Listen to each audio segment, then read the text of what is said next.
Zambia is in the process of getting aid from the International Monetary Fund, IMF, as part of government's new drive to resuscitate the economy.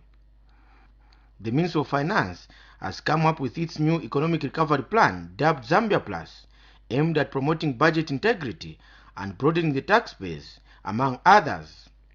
Members of the public have been given an opportunity to add their voice on the proposed measures before the country finalizes its talks with a Washington, D.C.-based lender.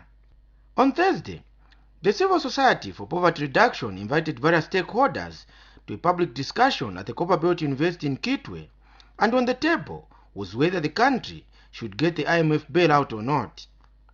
The Center for Trade Policy and Development and others were for the idea that the country gets the bailout to boost the economy. A good option, not in that it's the best solution, but in the given circumstances, it is actually one option that can help Zambia to begin the process to recover. But in terms of us having a lasting solution, there are certain measures that we have been advancing to the ministry, and some of the measures that we have been advancing from the civil society are bordering around broadening our... Others were too cautious with the idea of the bailout.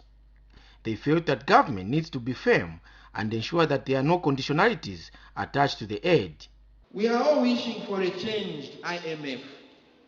Seriously speaking, in regard to how cautious we should be re-engaging the IMF, should not essentially be a changed or transformed IMF, but rather a changed or converted Zambia that learns from its past mistakes.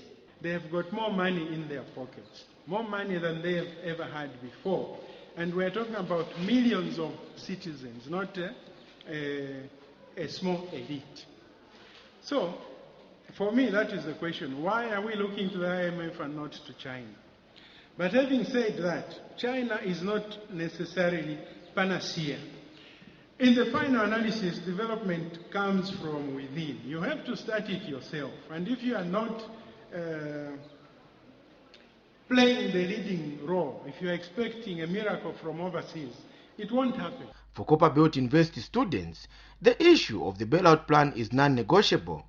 They do not want it. My contribution is that I think that Zambia has got anything it needs to develop without the help of the IMF.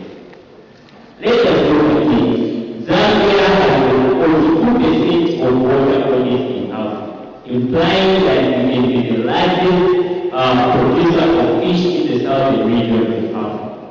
Secondly, Zambia has got resources, among them includes copper, coal, and others.